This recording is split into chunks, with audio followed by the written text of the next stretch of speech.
Hey guys, all dolled up here.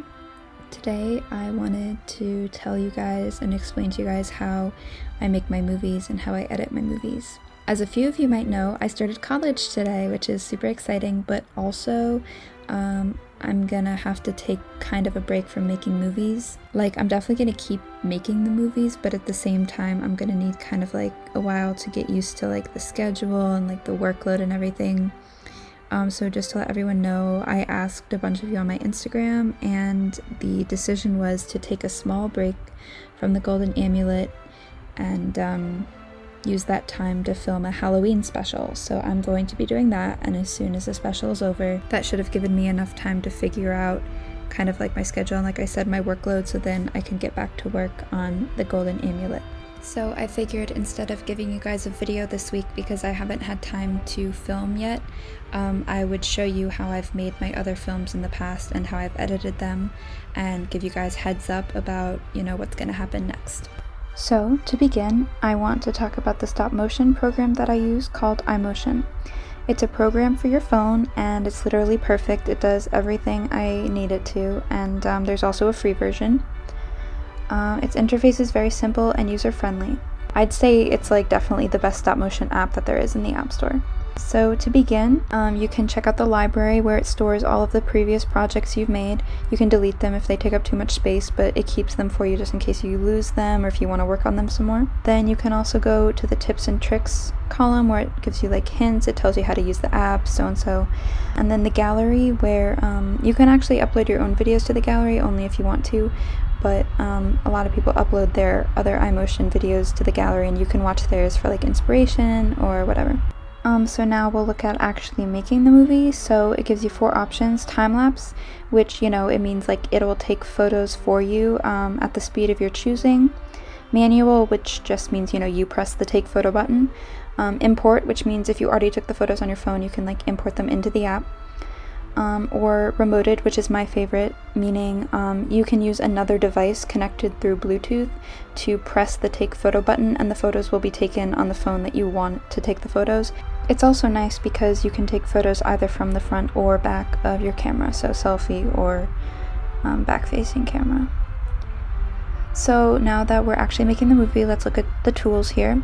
So we're going to look at this pillow and take a few pictures of the pillow. We can change the focus on the pillow. We can change the brightness or darkness of the pillow, and then once we like those settings, we can lock it with the lower right-hand corner. You can use a grid to line things up properly. You can use flash, and then of course my favorite, the onion skin, which means, it keeps a ghost of your last photo, so you can use that to line up the next photo and like how much you want, the next photo to move. So now it replays your video, it shows you what it looks like, and you can go through each image individually. You can add music, you can import other photos from your camera roll, or you can keep taking photos.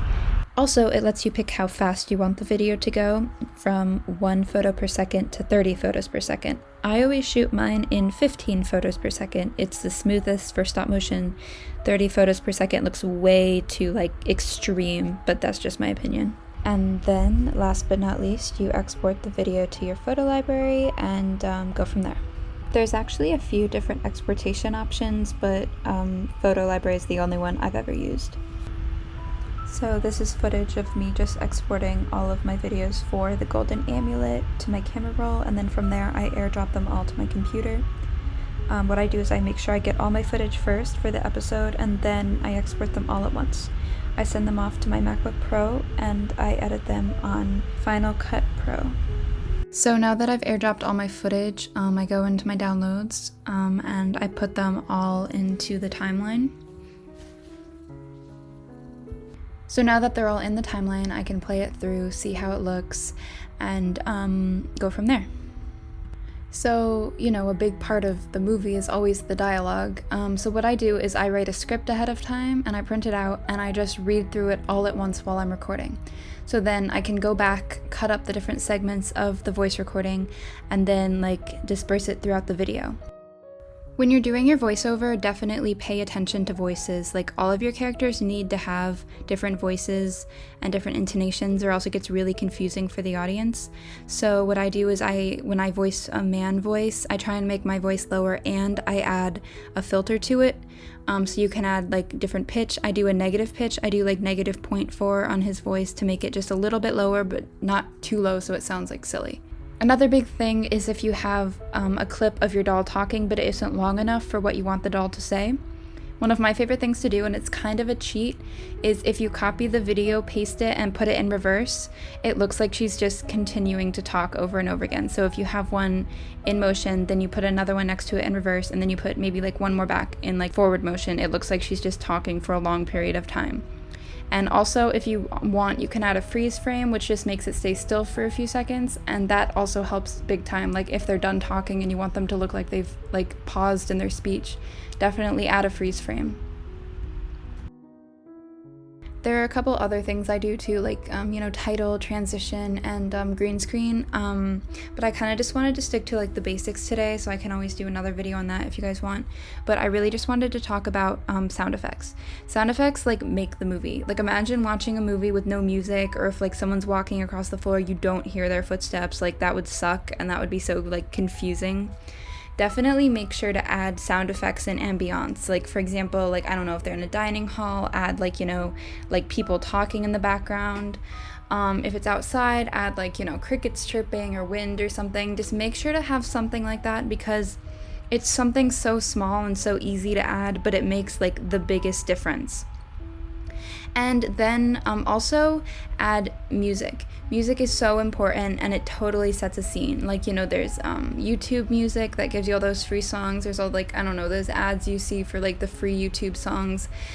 And you can find a lot of free uncopyrighted music anywhere. Just make sure it's uncopyrighted. For the longest time, I would use copyrighted music, and then I got my videos taken down, and it really was sad. So yeah, try and make sure to use Creative Commons or just like uncopyrighted music, because it adds a lot of like touchy-feely or just like a certain vibe, and it's always fun to have.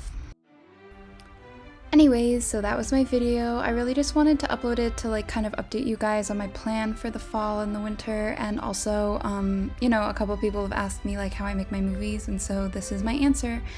I hope it was kind of helpful. I hope maybe I could give you a couple tips or something, and definitely stay tuned, because I have my Halloween special coming soon, and lots more to come later.